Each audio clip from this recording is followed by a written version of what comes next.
Сайн бацхан өдөртэй ахын дүүсээ тэгээд энэ 7 хоногийн сүүлийн өдрийг минь та бүхэнд өргөе. Тэгээд бүгдээрээ эзний үг рүүгээ орохоос өмнө эзэн бурхан руу хандан залбирцгаая. Бидний хайртай эзэн минь таньда баярлалаа. Шинэ өглөөний төлөө танд талархаж байна. Таны үгийн төлөө бас талархаж байна эзэн минь. Өнөөдрийн үгээрээ дамжуулан та бидэнд урам зориг, итгэл найдвар, ойлголт ухаарлыг өгөх болтугай. Есүсийн нэрээр талархан залбирлаа.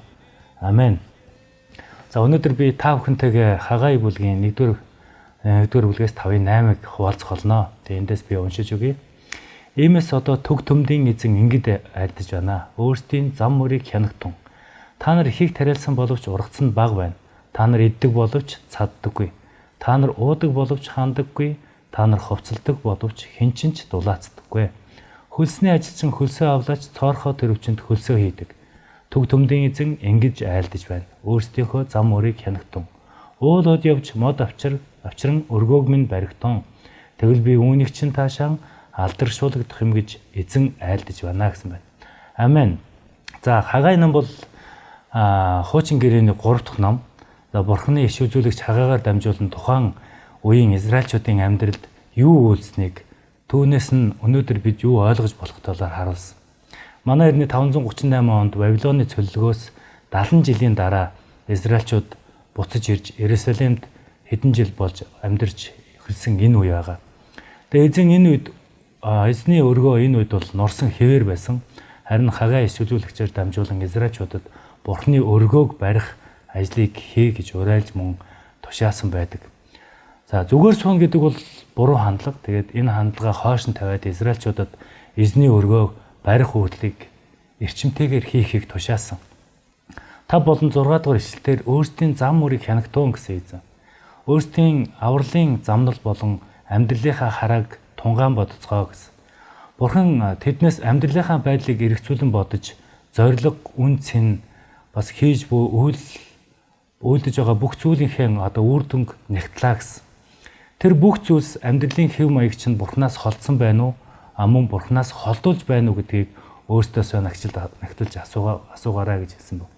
Тэгээ Хагаи намын өмнөх ишлэлээр 1-ийн 4-дээр болохоор юу гэсэн байдаг вэ гэхээр эзний өргөө эзгүрэн хоосроод байх үед та нарын хувьд гомсог гэртээ суух цаг мөн үү? Ингэж суух нь зохистой юу гэж асуусан байдаг. Үүгээр юу хэлж байна вэ гэхээр та нар ингэж суухаа оронд гарч эзнийхээ өргөөг барьж уулууд явж мод авчран эзний өргөөг бариа гэсэн энэ зүйлийг хэлдэг. Залхуур цуухийнхаа оронд эзний өргөө барих ажил тал дээр шамдцгаа гэж хэлсэн байна. Тэгээ цаашлаад 6 дугаар эшлэлээр та нар ихийг тариалсан боловч ургацсанд баг байна. Та нар иддэг боловч цаддаггүй, уудаг боловч хандаггүй, хувцалдаг боловч хинчин ч дулаацдаггүй. Хөлсний ажилчин хөлсөө авлаач цоорхоо төрөвчөнд хөлсөө хийдгээ гэсэн байна. Хэрвээ ийм байвал ихийг тариалсан ч бид нэр багыг хураана, иддэг чадахгүй, уудаг ч тайвширдаггүй мөн цалин хөлс авсан ч тэр нь цоорхоо хармаагаараа гараа явна гэсэн утга санааг илэрхийлсэн. Энэ бүхэн зүгээр нэг санхүүгийн асуудал биш, харин сүнслэг шалтгаантай мөн энэ өргөдлийн талаар ярьсан байгаа.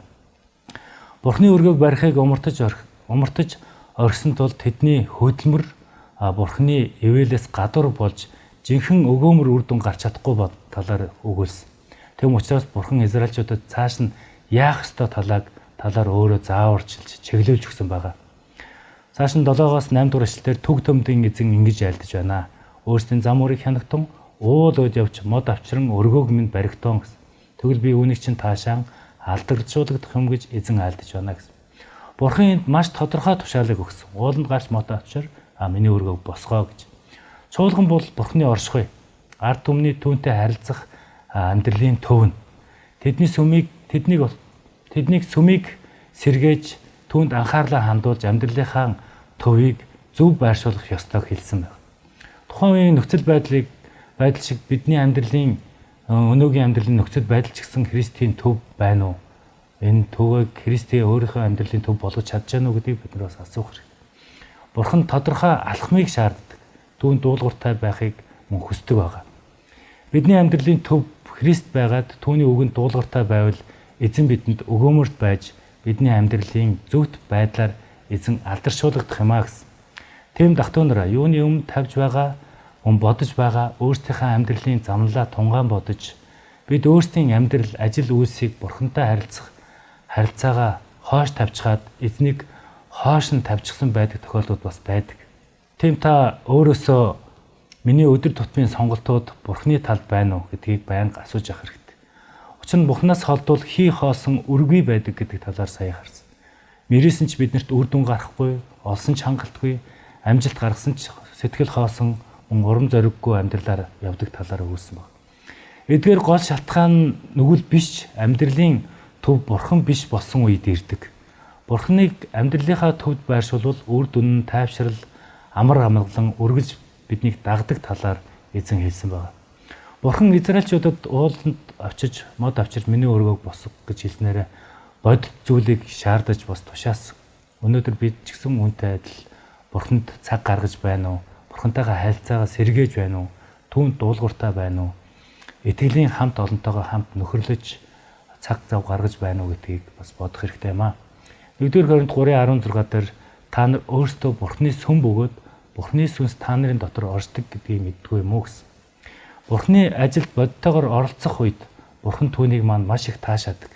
Амьдралын зөв дараалал бидэнд байнга байх хэрэгтэй. Мөн бид Бурханыг эхэнд тавьж өөрсдийнхөө амьдралын төв болгох нь маш чухал юм аа итгэлийнхэн төсөө. Тэгээ өнөөдрийнхөө энэ цагийг дуусгаад эзэн Бурхан руугаа хандан залбирцгаая.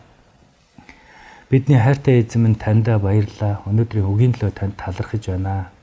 Их эзэн минь та бидний амьдралын үргэлж төвд байж бидний амьдралыг удирдан салж чиглүүлэх зүөх болтугай их эзэн. Тэгээ бид ч гэсэн танд дуулууртай байж таны үг сургаалын дагуу амьдарч танаас баруун зүүн тийш хазаахгүй хад та туслаарай. Таньда баярлалаа их эзэн. Бүх алдар хүндэтгэл магтаал нь зөвхөн танд байх болтугай. Есүсийн нэрээр талархан залбирлаа. Амен.